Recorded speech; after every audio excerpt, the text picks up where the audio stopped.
Major, before we wrap up this discussion, and I know we've spoken about this throughout the term of the court, but I think as we look to the last day of the court's term, it does strike me that there has been a fundamental rewriting of American jurisprudence by this rightward-leaning court.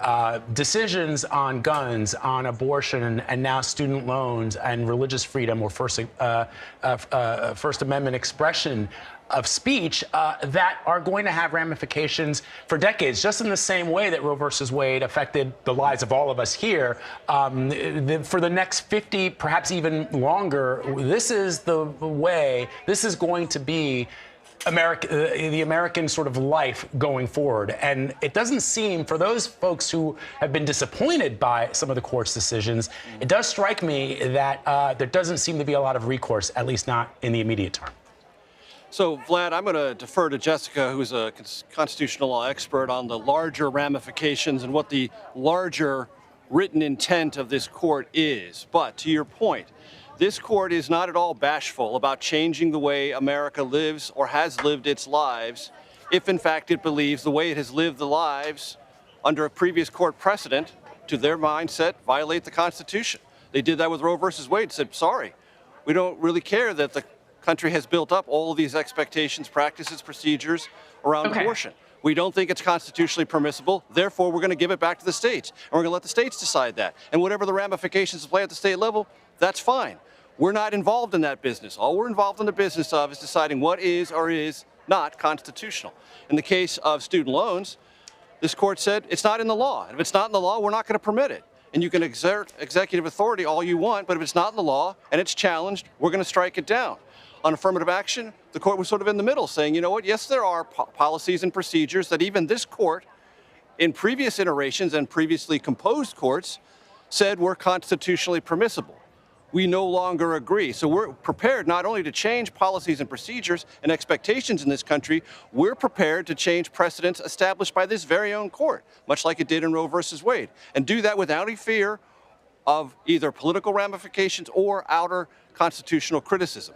That's what it means when you have a solid majority of one party or another within this court. And at a 6-3 majority, this court is clearly communicating to the country it will exercise its authority under the Constitution and its reading of it, and all the ramifications will play out on the other side of that. But when they're asked these questions, they're going to take them on and answer them their way. So let me, Jessica, get your thoughts on something that Major talked about. And I think it's, for me at least, I keep thinking that, well, first of all, we had President Trump yesterday taking credit for putting 3 of those justices, those conservative justices, on the court, which then echoes former President Obama's admonition that elections do matter.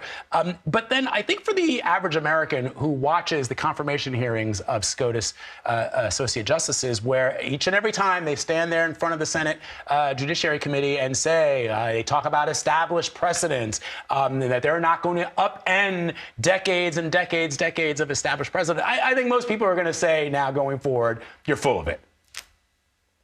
I think so, because these confirmation hearings are largely useless. As we've talked about, the name of the game is to appear that you know a lot without committing to any particular perspective or point of view.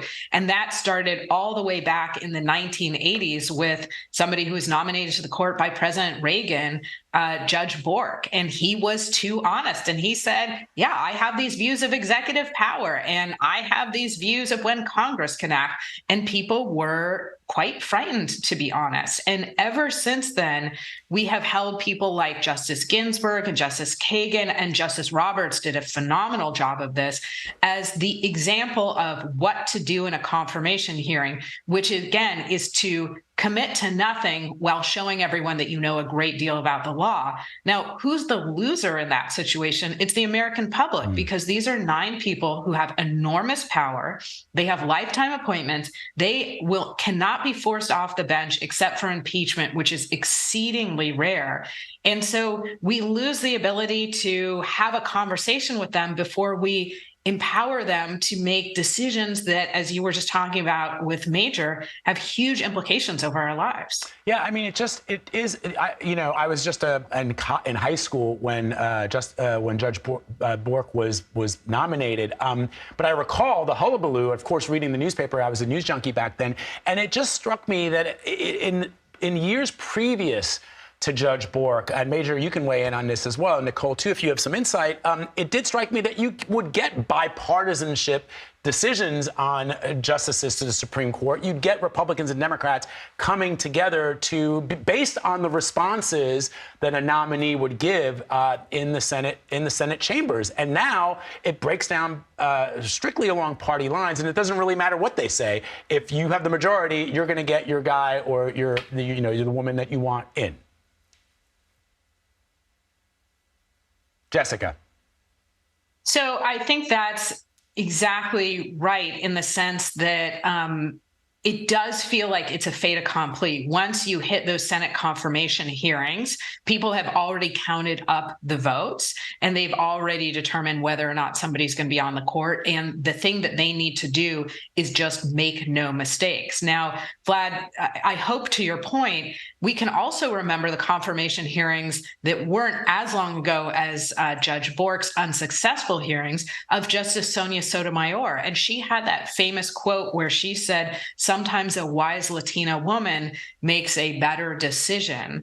And she had to really walk back that quote, frankly, in my view, and say that she would be a blank slate. And again, this is to our point of the justices, while they've been picked for their views, while they've been picked increasingly because we don't want any surprises like we had with Justice Souter, for instance, who kind of moved to the left, or Justice John Paul Stevens, who moved to the left. The name is to pick them because of their views and then have them in those 2 or 3 days espouse essentially no views. As you also noted, we are very, very divided in the Senate, and we don't have those big bipartisan confirmation numbers like we did even 15 years ago. Very good points. Thank you so much, Jessica. And thanks to all of you for your insight on this case. We're going to take a quick break, but we will have continuing coverage of the Supreme Court rulings throughout the day. Stay with us. You're streaming CBS News.